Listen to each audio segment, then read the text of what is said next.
Hola, ¿qué tal? Buenas tardes. Bienvenidos a una nueva clase de física, en este caso la clase 3 de cinemática. Hasta ahora venimos estudiando los movimientos rectilíneos, pero hoy ya vamos a avanzar un poco más y vamos a estudiar otros tipos de movimientos, ya no solamente en una recta.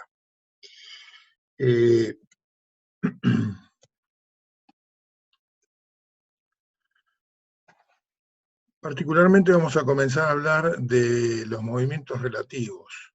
Acá en el ejemplo tenemos a Bart que está en una patineta arriba de una plataforma de un vagón de tren, supongamos que fuera eso, y supongamos que se pone el vagón del tren en movimiento, pero también Bart empuja con su pie la patineta. Como pudimos ver,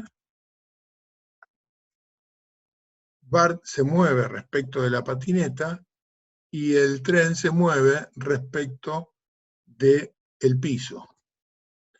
Vamos a tomar acá un sistema de referencias que corresponde al piso, o a la estación, si queremos, que es el sistema de referencia que tiene origen en O. Y sobre el vagón de tren colocamos otro sistema de referencias que tiene origen en O'. Claramente acá un sistema de referencias se mueve con respecto a otro. Cada sistema de referencias tiene a 2 su sistema de coordenadas cartesiano, claramente. Obviamente entonces que el sistema de coordenadas o de referencias que está sobre el vagón de tren tiene una velocidad respecto del piso. O sea, hay una velocidad que vamos a llamar de O' respecto de O. Mientras que Bart, en su patineta, tiene una velocidad que vamos a llamar velocidad de P respecto de O'. Es decir, acá tenemos un punto P, en este caso Bart, que se mueve en principio respecto de un sistema de referencias O', y tenemos que el sistema de referencias de O' a su vez se mueve respecto del sistema O. Por supuesto que quisiéramos saber cuál es la velocidad de P respecto de O. ¿De acuerdo? Creo que todo el mundo ya se la debe estar imaginando, ¿no? Es algo natural. Siempre que le pregunto a mis alumnos me responden correctamente esto. Evidentemente, la velocidad de Bart se sumará a la velocidad del tren para obtener la velocidad del tren respecto al piso. Entonces, la velocidad del punto P respecto de O' más la velocidad de O' respecto de O, me va a dar la velocidad del punto P respecto de O. Esto, que lo podemos sacar intuitivamente y que todos nos damos cuenta, nos lleva a una conclusión mucho más general. En realidad, esta suma que nosotros planteamos es siempre cierta y viene dada por la suma vectorial. No importa en qué dirección estén las velocidades, siempre que yo tenga una velocidad respecto de un sistema de referencias y conozco la velocidad de ese sistema de referencias respecto de otro, voy a poder calcular la velocidad del primer punto respecto del sistema de referencias anterior. Es decir, voy a poder aplicar esto. Esto vamos a ver de deducirlo ahora un poquito más formalmente.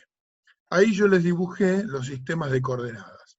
Tenemos el sistema de coordenadas O', tenemos el sistema de coordenadas O y tenemos el punto P.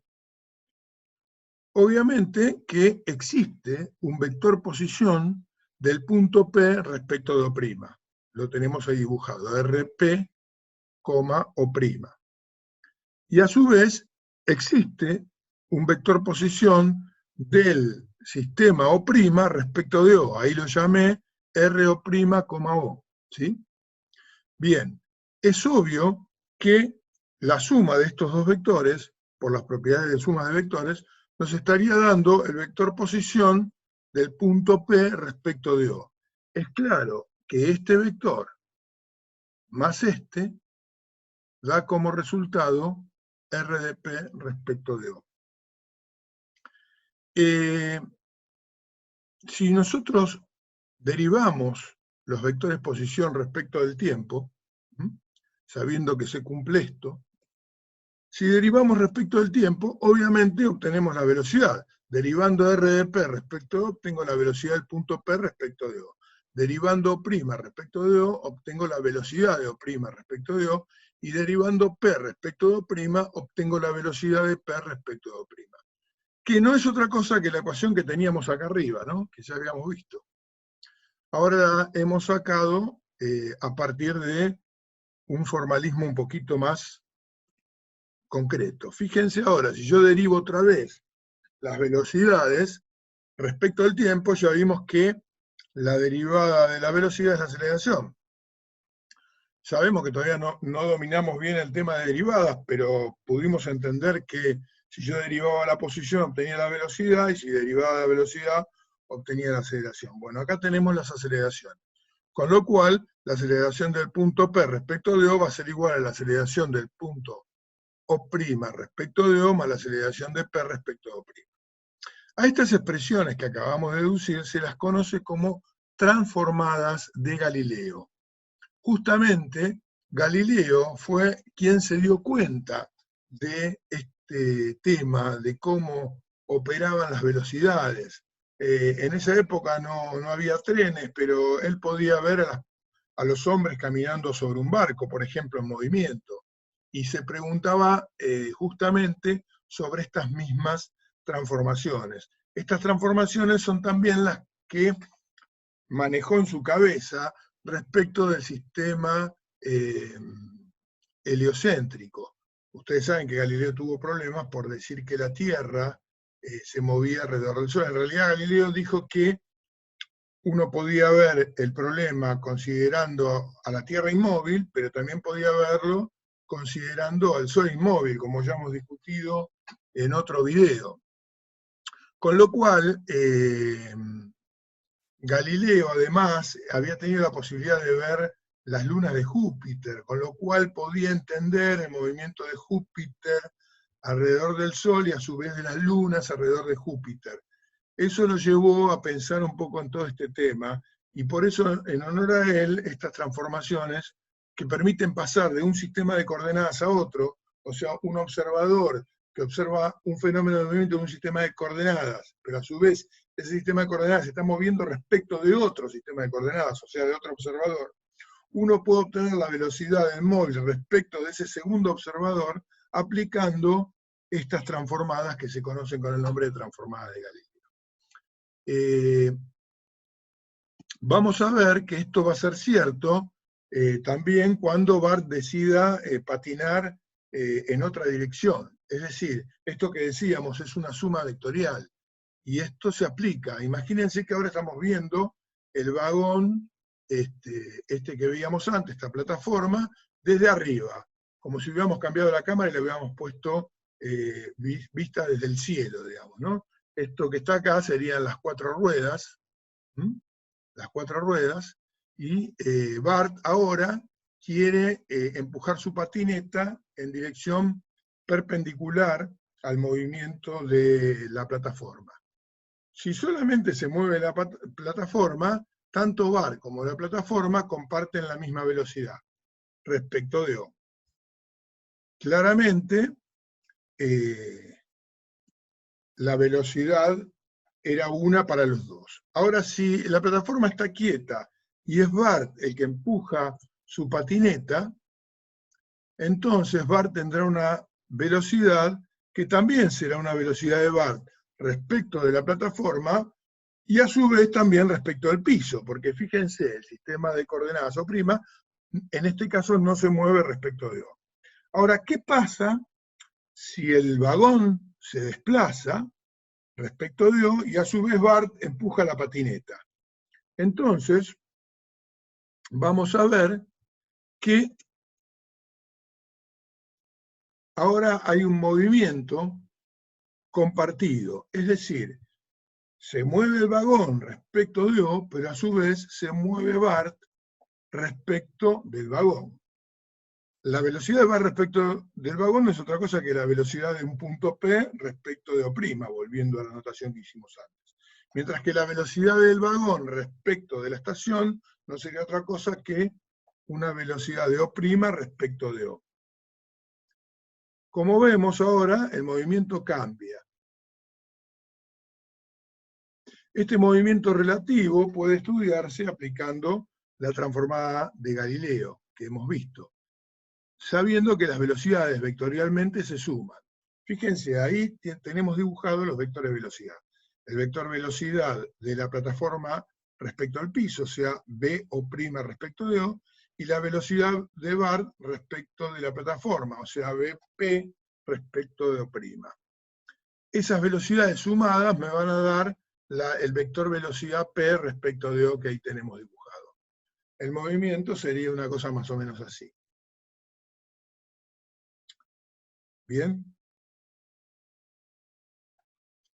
¿Cómo hacemos para calcular BP respecto de O? En realidad lo podemos expresar, como ya habrán visto en vectores, simplemente en coordenadas cartesianas, y entonces la velocidad de O' respecto de O no será otra cosa que una velocidad en la dirección del eje X, la componente X de la velocidad, y la velocidad de P respecto de O' no será otra cosa que la componente Y de la velocidad, como las tenemos acá marcadas, como pueden ver. ¿Sí? Bien, en esas condiciones uno podría escribirla en forma cartesiana, pero también, y suele ser muy útil o muy requerido, calcular la velocidad de P respecto de O en forma polar, en cuyo caso lo que hacemos es aplicar también los conocimientos que tenemos de vectores. Aplicamos y hacemos que la velocidad de P respecto de O al cuadrado va a ser la componente de la velocidad en X al cuadrado más la componente de la velocidad en Y al cuadrado. Y el ángulo alfa que formarían en este caso de esa velocidad respecto al eje X, lo podemos sacar aplicando la tangente de ese ángulo alfa va a ser la componente de la velocidad en Y dividido la componente de la velocidad en X. Esto es importante que lo tengamos muy presente porque lo usamos muchas veces, estos conceptos. Bueno, así como se pusieron componer dos velocidades, yo puedo querer descomponerlas, porque supónganse que yo lo veo a Bart moverse y lo veo respecto de la estación. Pero yo veo además que el vagón se mueve respecto de la estación y por lo tanto deduzco que Bart se debe estar moviendo respecto del vagón. Bueno, si tengo la velocidad de Bart, yo quisiera poder sacar cuál es la velocidad de Bart y cuál es respecto del vagón y cuál es la velocidad del vagón respecto a la estación. Y para eso necesito descomponer velocidades. Lo mismo pasa para cualquier otro movimiento que no sea en una recta. Supónganse yo disparo un cañón, al disparar un cañón, yo lo disparo con un cierto ángulo respecto a la horizontal. Ahora yo puedo estudiar ese movimiento como una composición de dos movimientos, uno horizontal y uno vertical. Supónganse este caso, ¿no? Tenemos un cañón que dispara con un ángulo θ y una velocidad de disparo v. Y yo quiero saber, o quiero estudiar el movimiento de esta bala, en lugar de estudiarla como un movimiento de una bala en esa dirección que tiene v, estudiarla a través de sus componentes cartesianas, es decir, hacer de cuenta de que tiene dos velocidades. Una velocidad respecto, o mejor dicho, una componente de velocidad en el eje X y una componente de velocidad en el eje Y. Entonces, para eso, supónganse que tengo estos valores, voy a descomponer, como ya sabemos, y obtener las dos componentes vectoriales. Una componente es la componente vectorial cartesiana en X y otra la componente vectorial cartesiana en Y. Para obtenerla, lo que tengo que hacer es hallar el cateto opuesto y el cateto adyacente. Dado que el cateto adyacente es la componente de velocidad en X y el cateto opuesto, que es este, no es otra cosa que la componente de velocidad en Y. Para poder descomponerla, simplemente aplico la definición. El seno de θ es igual a la componente BI sobre B, y el coseno de θ es la componente BX sobre B, donde el módulo de B no es otra cosa que la hipotenusa de ese triángulo. Bien, cuando hago esto, podemos ver que nos queda que BI es B por el seno de tita y BX es B por el coseno de tita. Son 200 metros por segundo por seno de 37, eso da 120 metros por segundo, y 200 metros por segundo por coseno de 37 queda 160 metros por segundo.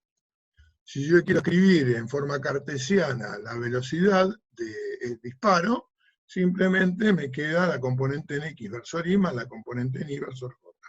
160 versor Y más 120 versor J metros por segundo. Esto sería la velocidad de disparo del cañón dado en dos componentes. O sea que tenemos que tener claro que nosotros una velocidad la podemos descomponer en dos direcciones, pero también podemos estudiar un movimiento y componer dos velocidades en una sola, como vimos en el caso de Bart moviéndose en el vagón. Había un vagón que se movía respecto a la estación, Bart se movía respecto al vagón, bueno, yo podía sacar cuál era la velocidad de Bart respecto a la estación simplemente haciendo una suma de velocidades. Esto no es solamente válido para cuando las velocidades son en la misma dirección y sentido, o si son perpendiculares, sino que estas velocidades se pueden sumar vectorialmente siempre, en cualquier caso, formen el ángulo que formen entre sí. En todo caso, siempre habrá que aplicar las leyes para sumar vectores en forma cartesiana, o sea que habrá que descomponer esas velocidades en componentes cartesianas, sumarlas y así obtener el vector velocidad resultante de la suma de esas. Bien.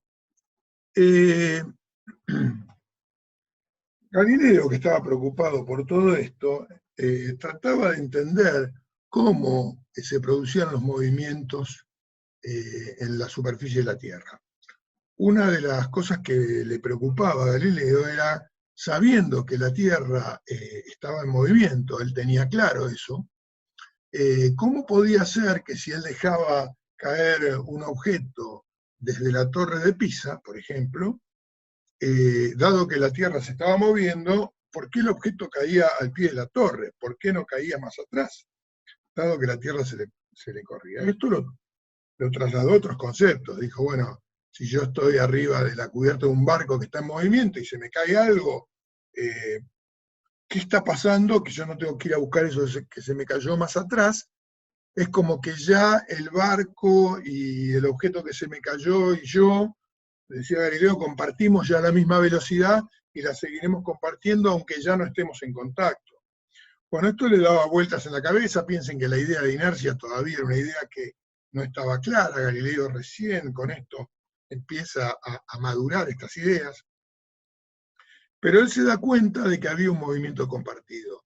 Él en un principio hablaba de movimiento vertical y horizontal. Bueno, dio unas cuantas vueltas respecto de esto, pero sí lo que hizo es un experimento muy simple. Le pidió a él andaba mucho por Venecia, y Venecia era una potencia marítima, con lo cual era muy fácil hacer algún experimento donde hubiera un barco involucrado. Según cuentan algunas historias, Galileo pidió a un amigo que era navegante que desde la torre de un barco dejara caer un objeto y él lo pudiera ver desde la costa. Y entonces cuando hizo este experimento, había dos cosas que esperar, que el objeto que era soltado desde el mástil, desde el palo más alto, al caer, con el barco en movimiento, se fuera hacia atrás, es decir, se fuera hacia popa. O lo que imaginaba Galileo que iba a pasar, que era que ese objeto iba a caer paralelo al mástil del barco, sin apartarse del mástil. Bueno, según cuentan algunas historias, el experimento se hizo y Galileo pudo comprobar que el objeto caía perfectamente paralelo al mástil. Es decir, que una vez que había sido soltado, acompañaba el movimiento del barco, el barco seguía en su movimiento, y el objeto también seguía con la misma velocidad con que se movía el barco mientras caía. Esto lo llevó a Galileo a llegar a una idea de que el movimiento horizontal no afectaba al movimiento vertical del objeto, y que el movimiento vertical no afectaba al movimiento horizontal. Este principio que Galileo hablaba de esta forma, vertical, horizontal. Hoy en día se traduce de la siguiente manera: todo movimiento en 2 o 3 dimensiones puede ser estudiado como la suma de 2 o 3 movimientos en una dimensión. Es decir, lo que se deduce de lo que había visto Galileo es que ese movimiento que él veía de ese objeto que caía y que se movía para el costado al mismo tiempo, podía ser estudiado de esa forma, como 2 movimientos. Era uno solo, era un objeto que cayendo describía en realidad una curva en el aire, pero visto desde el barco simplemente era una caída vertical. Y visto desde la costa, si no cayera, el objeto seguiría moviéndose con la misma velocidad que el barco. La composición de la velocidad del barco más la velocidad de caída, si yo sumo las dos, me dan una curva de caída. ¿Se entiende? Con lo cual, a partir de este principio, podemos estudiar los movimientos en el plano, es decir, los movimientos bajo la acción de la gravedad, por ejemplo, de un objeto que viene rodando por una mesa y cae al piso. ¿Cómo es el movimiento de ese objeto? O el movimiento de caída de ese objeto desde el palo mayor del barco.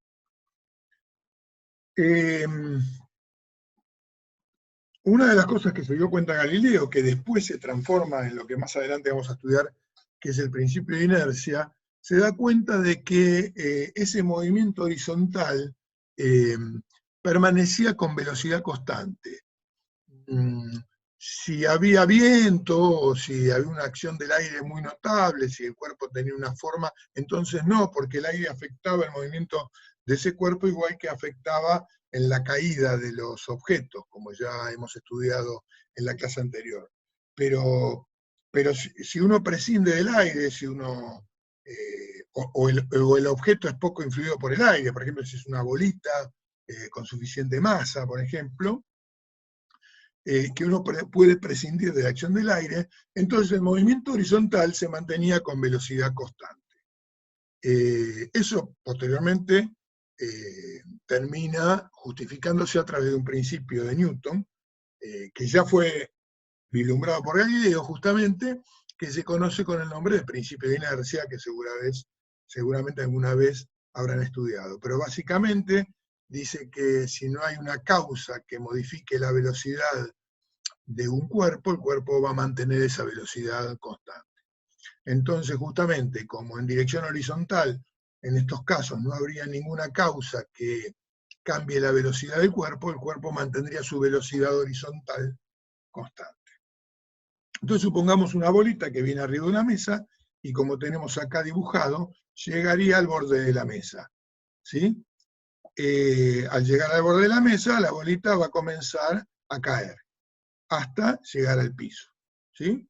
Bueno, para estudiar este movimiento, lo que vamos a hacer es poner 2 ejes coordenados, como vemos acá, el eje X y el eje Y, donde la altura de la mesa corresponde a la posición inicial en Y. La coordenada inicial en Y es la altura de esa mesa de donde cayó la bolita. La bolita venía sobre la mesa con una velocidad que llamamos velocidad inicial en X, y claro, hasta que llega al borde de la mesa es la única velocidad que tiene, porque aunque hay, por supuesto, aceleración de la gravedad, la bolita no puede caer porque está apoyada en la mesa. Cuando llega al borde de la mesa, ahí sí, la gravedad empieza a hacer su trabajo y empieza a hacer caer la bolita. Mientras la bolita cae, Galileo plantea que sigue moviéndose con velocidad constante hacia la derecha, así como ya venía. Esa velocidad en X va a permanecer constante durante toda la caída, justo hasta golpear en el piso. Después de que golpee en el piso será otra historia. Nosotros estamos estudiando lo que sucede desde que abandona la mesa hasta que golpea en el piso. Bien, claramente la acción de la aceleración de la gravedad comienza a hacer aumentar la componente de velocidad en Y, de manera que cada vez tiene más velocidad en Y, mientras que mantiene la velocidad en X constante. Eso es la causa de que vaya teniendo una trayectoria curva, justamente. Bien, Con estos conceptos y con el principio de independencia de los movimientos de Galileo, podemos decir que el movimiento horizontal no afecta al vertical y el vertical no afecta al horizontal. Por lo tanto, el movimiento horizontal será un movimiento con velocidad constante, es decir, se comportará como un movimiento rectilíneo uniforme. Mientras que el movimiento vertical será un movimiento de caída libre, es decir, se comportará como un movimiento uniformemente variado. Otra vez, tenemos que hacer la salvedad que estamos haciendo estas deducciones suponiendo la influencia del aire despreciable, tanto para el movimiento horizontal como para el movimiento vertical. Con lo cual, voy a tener un movimiento uniforme en dirección horizontal y un uniformemente variado en dirección vertical. No tengo más que aplicar las ecuaciones que ya conocemos. En la dirección horizontal, x va a ser igual a la velocidad en x por el tiempo. Esa velocidad va a permanecer constante.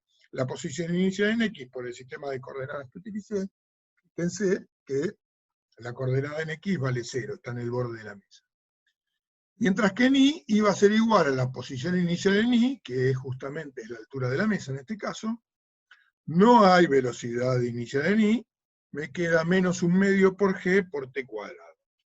Mientras que la velocidad, en cualquier instante, en y va a ser igual a menos g por t. Estas ecuaciones van a resolver este tipo de situaciones problemáticas a las cuales se las suele llamar tiro horizontal. Problemas que se resuelven de esta manera hay muchos. Típicos problemas que viene un avión, que vuela horizontalmente, deja caer un paquete, y quiero saber en qué lugar va a caer el paquete, o deja caer una bomba, o va a rescatar a unos náufragos, qué sé yo, y les tira comida. Bueno, ese tipo de problemas, siempre, obviamente, suponiendo despreciable la acción del aire. Cosa que muchos de esos problemas no es cierto, porque si viene un avión volando, viene con suficiente velocidad como para que el aire lo afecte. De hecho, el avión vuela gracias a que hay aire. Pero bueno, vieron que nosotros en física solemos hacer esas licencias poéticas, de decir, bueno, supongamos que, mientras cae el cuerpo, bien. Esa curva que describía, o de la trayectoria, al fin y al cabo, vamos a ver que es una trayectoria que es matemáticamente una curva conocida. Para poder describir cuál es, y para poder deducir cuál es, vamos a hallar algo que se denomina ecuación de la trayectoria. ¿Qué es la ecuación de la trayectoria? En lugar de poner la posición y en función del tiempo, y la posición x en función del tiempo, como están en las ecuaciones horarias, lo que vamos a hacer es una ecuación que vincule la coordenada x con la coordenada y. Es decir, vamos a hacer y, por ejemplo, en función de x. De manera de que si yo graficara esa función, lo que obtengo no es otra cosa que la trayectoria, la curva que sigue en el aire el cuerpo cuando cae. Para eso vamos a escribir las ecuaciones horarias que acabamos de ver. X igual a bx por t, e y es igual a y0 menos un medio de g por t al cuadrado. De la primera ecuación despejamos el tiempo. Como se ve acá, lo que hago es pasar bx dividiendo. ¿Para qué despejo ese tiempo? Para reemplazarlo en la ecuación en y, de manera que el tiempo desaparezca. Ya no me quedan ecuaciones en función del parámetro tiempo, sino que las ecuaciones me quedan en función de las coordenadas de posición. Cuando reemplazo, donde decía t, pongo x sobre bx. Como estaba elevado al cuadrado, me queda x cuadrado sobre bx al cuadrado. La voy a acomodar un poquito en la ecuación para reconocerla. Fíjense. Menos un medio por g, perdón, sí, menos un medio por g sobre bx cuadrado, esto que está acá. Esto sería un número, porque g es una constante, como todos sabemos, que tomamos como 10 metros por segundo cuadrado, y bx es la velocidad que traía la bolita sobre la mesa, que se mantiene constante en todo el movimiento. Con lo cual eso sería un número negativo, está claro. Entonces me queda que la coordenada y en función de la coordenada x, esta función ahora es y en función de x, va a ser igual a y0, que sería la altura de la mesa, que sería la ordenada, digamos, menos g sobre 2bx cuadrado por x al cuadrado. Esto es una ecuación cuadrática. Con el término cuadrático negativo, lo que me indica que si la grafico, se trata de una parábola invertida. ¿De acuerdo? quiere decir que esa curva que describe en el aire no es otra cosa que una rama de una parábola invertida. Fíjense qué curioso, ¿no? Como decía Galileo, la naturaleza se comporta matemáticamente. Tengo una curva que es una parábola, una curva conocida que estudié desde el colegio, que vengo graficando. Bueno, resulta que un fenómeno tan simple como la caída de un objeto que se viene moviendo por arriba de una mesa cumple con una trayectoria que no es otra cosa que una parábola. Perfecta parábola matemática. Bueno, vamos a ver un caso más general. ¿Qué pasa si yo disparo un proyectil con un cierto ángulo? En lugar de que venga por la mesa y caiga, ahora le doy una velocidad y le doy un cierto ángulo. Eso se lo suele llamar tiro oblicuo. Como siempre lo vamos a hacer en el vacío, es decir, despreciando la influencia del aire. Bueno, en el momento que disparo, la velocidad del proyectil, la vamos a denominar velocidad inicial, forma un cierto ángulo con la horizontal. En este caso lo representé por un ángulo θ. Bueno, otra vez aplico el principio de independencia de Galileo, es decir, el movimiento horizontal no afecta al movimiento vertical y el movimiento vertical no afecta al movimiento horizontal.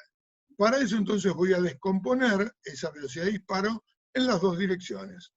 Por un lado voy a tener una componente B inicial en X y por otro lado voy a tener una componente B inicial en Y, como se puede ver en pantalla. Una vez hecho esto, el movimiento horizontal, obviamente, por lo mismo que dijimos antes, va a ser un movimiento rectilíneo uniforme.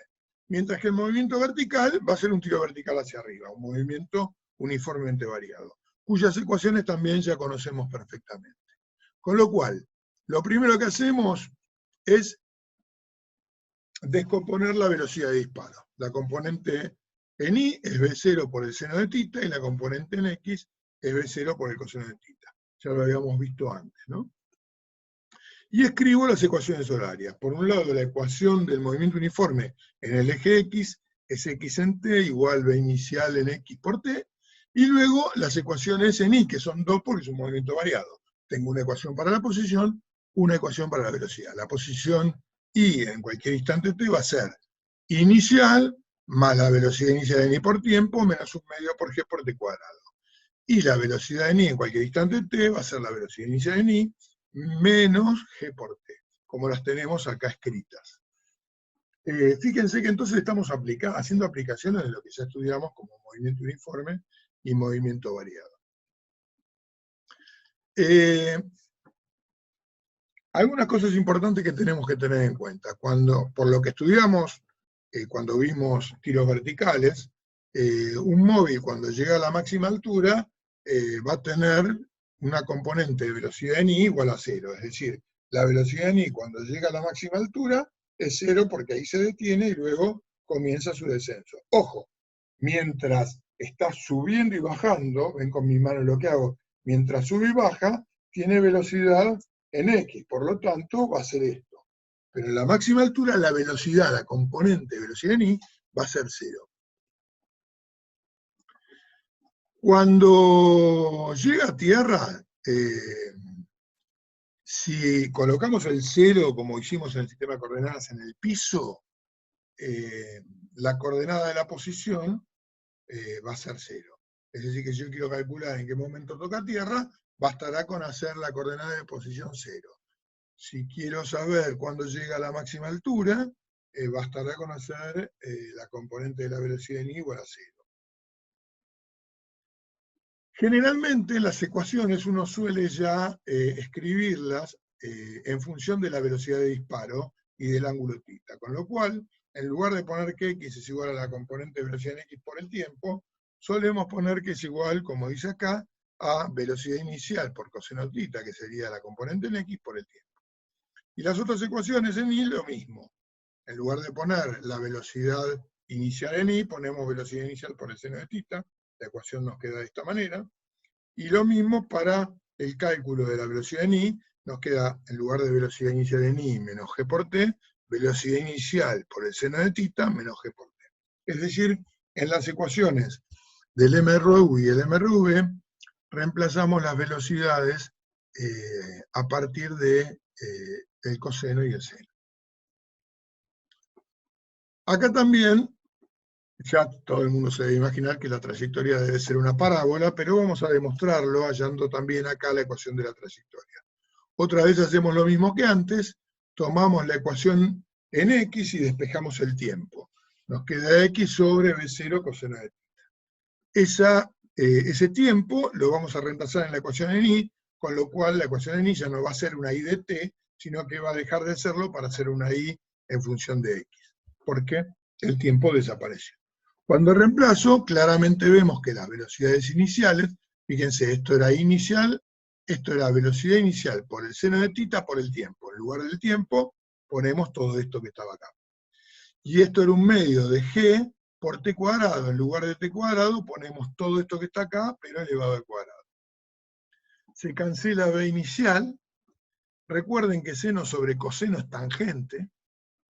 Y entonces, la expresión nos queda así. Igual a inicial más, acá nos queda x por la tangente de θ, menos, y fíjense cómo lo ordené, todo esto es un numerito, porque son todas constantes, g, b inicial y el coseno de θ son números que tienen un valor para un disparo, y entonces me queda nuevamente una ecuación cuadrática que ahora está completa, no es incompleta como la otra, tiene todos los términos, un término cuadrático, uno la primera y el término independiente, pero nuevamente vemos que el signo negativo nos indica en el término cuadrático que se trata de una parábola invertida, o sea que esa curva que dibujamos antes, acá sería una parábola invertida completa, no sería media parábola como lo vimos antes, en realidad completa, depende de las coordenadas iniciales, pero bueno, más completa que la anterior. Bien, veamos un ejemplo. La siguiente situación, un cañón se dispara en el vacío bajo un ángulo de 30 grados con una velocidad de 300 metros por segundo. Calcular la distancia desde el cañón hasta el punto donde hace impacto, la altura máxima alcanzada, la velocidad a los 10 segundos de ser disparado.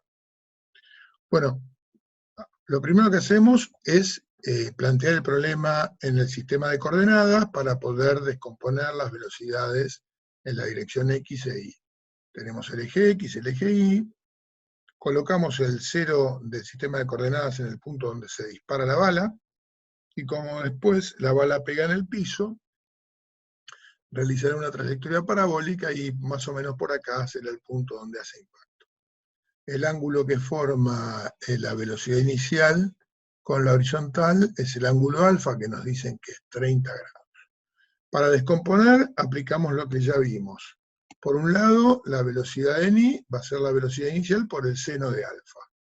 Esto es 300 metros por segundo, por el seno de 30, que da 150 metros por segundo. Y por otro lado, la velocidad en x, que es la velocidad inicial por el coseno de alfa, dado que es el cateto adyacente, y nos queda 300 metros por segundo por coseno de 30, y eso nos da aproximadamente 260 metros por segundo. Bueno, el problema, fíjense que nos plantea que la bala va a pasar por un punto, por ejemplo, por el vértice de la parábola, que sería la máxima altura que nos pide en el punto B, va a golpear ahí, que sería lo que nos están pidiendo como la distancia desde el cañón hasta donde hace impacto, o el alcance, también se le llama, y nos pide una velocidad a los 10 segundos, que después veremos por dónde anda. Planteemos las ecuaciones horarias, como ya vimos. En x tenemos la velocidad en x por el tiempo, y en y tenemos velocidad en y por t menos un medio por g por t cuadrado. Observen que en esta ecuación yo no pongo la posición inicial. ¿Por qué? Porque ya veo que vale 0, porque yo acomodé el sistema de coordenadas para que esa coordenada inicial de y valga 0. Dado que es lo más conveniente, porque va a valer 0 en el momento del disparo y 0 en el momento que pegue en el piso. Y bueno, y la velocidad en y va a ser igual a la velocidad inicial en y menos g por t. Bueno, de la ecuación en y obtenemos el tiempo que tarda en tocar tierra. Para esto lo que planteamos justamente es que y valga 0. En el momento que impacta en tierra, la coordenada I vale 0 por cómo yo puse el sistema de coordenadas. Entonces tomo esta ecuación en I y la igualo a 0. Y reemplazo los valores. Ya vimos que la velocidad inicial en I era 150 metros por segundo, la aceleración de gravedad es 10 metros por segundo cuadrado. O sea que nos queda una ecuación cuadrática como esta, que está incompleta porque le falta el término independiente, igualada a 0. Esto es fácil de resolver, porque lo que nos conviene para resolver esto es sacar factor común el tiempo. En lugar de usar la formulita de la cuadrática, acá siempre es más fácil hacer eso.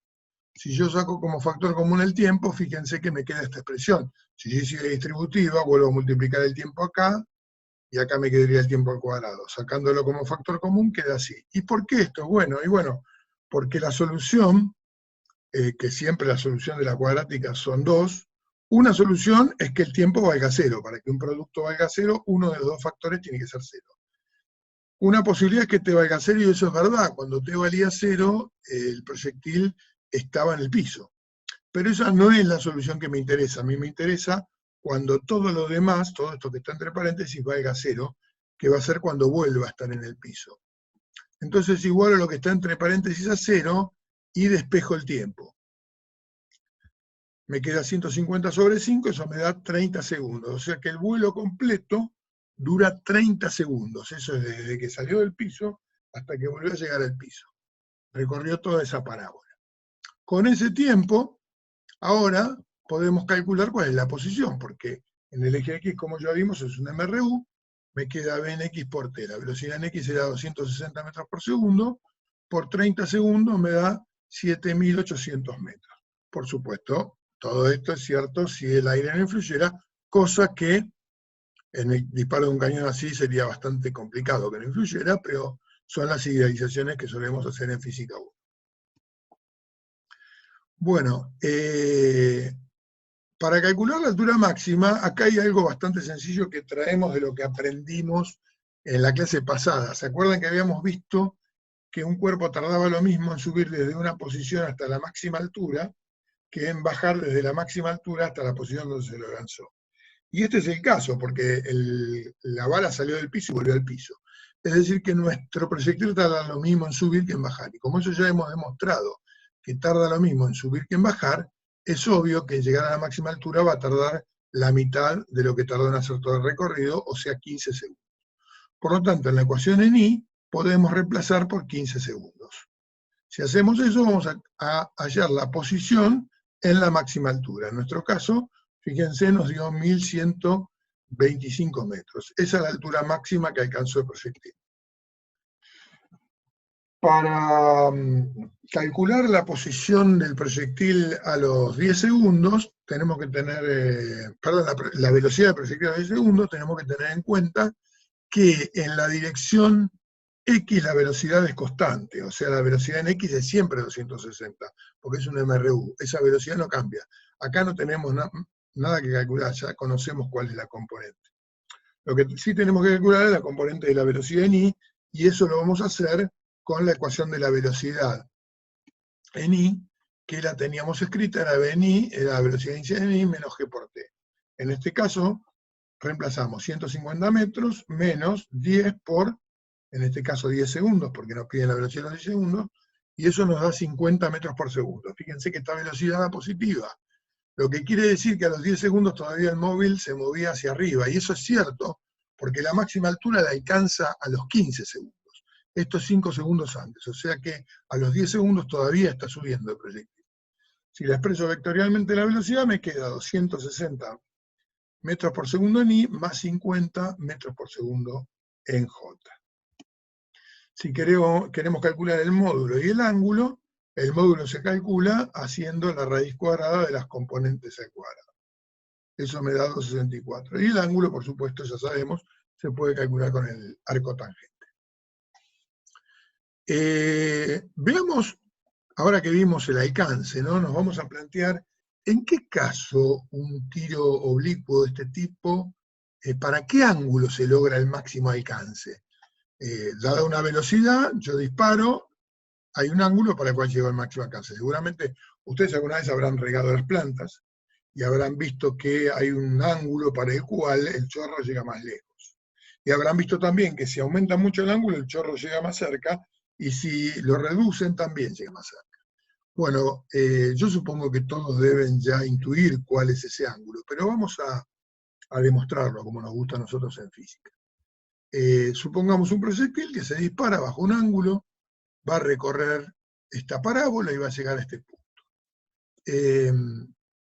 Queremos saber para qué ángulo tenemos el alcance máximo. Con lo cual, como ya vimos recién en el problema, para calcular dónde golpea el proyectil, tenemos que, para este sistema de coordenadas, hacer que I valga 0. Yo puse el 0 justo en el lugar donde disparo y vuelve a caer en el piso.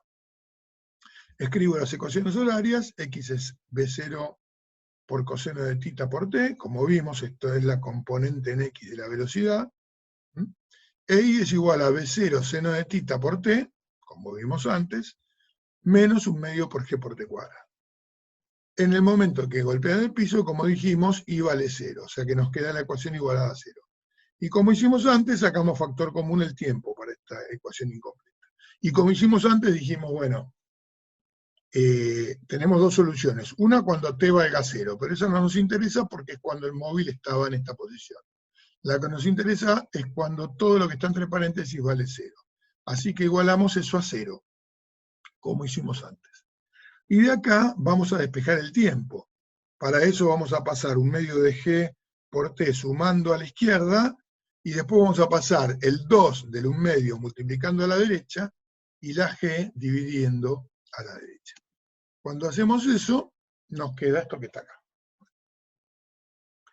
Bien, este sería el tiempo, en forma genérica, el tiempo en que el proyectil golpea en el piso.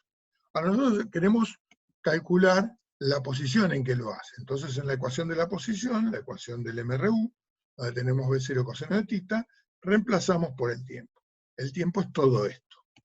Cuando lo reemplazamos nos queda toda esta expresión. Fíjense que B0 por B0 nos va a quedar B0 cuadrado. Si lo acomodamos un poquito, nos queda de esta manera, B0 cuadrado sobre G, y acá nos queda 2 seno de θ coseno de θ. Y no sé si ustedes recuerdan, pero esto cumple con una identidad trigonométrica, que cuando yo fui al colegio me la metieron acá en la cabeza, así que uno sabía que 2 por el seno de un ángulo y por el coseno del mismo ángulo era igual a el seno de 2 veces el ángulo. Es decir, en este caso, 2 seno de θ coseno de θ es lo mismo que el seno de 2 θ. Esto se puede demostrar bastante fácilmente utilizando la circunferencia trigonométrica. No lo vamos a hacer en este caso, créanme, esta es una igualdad cierta. Con lo cual, acá donde dice 2 seno de θ coseno de θ, podemos reemplazar por el seno de 2 θ.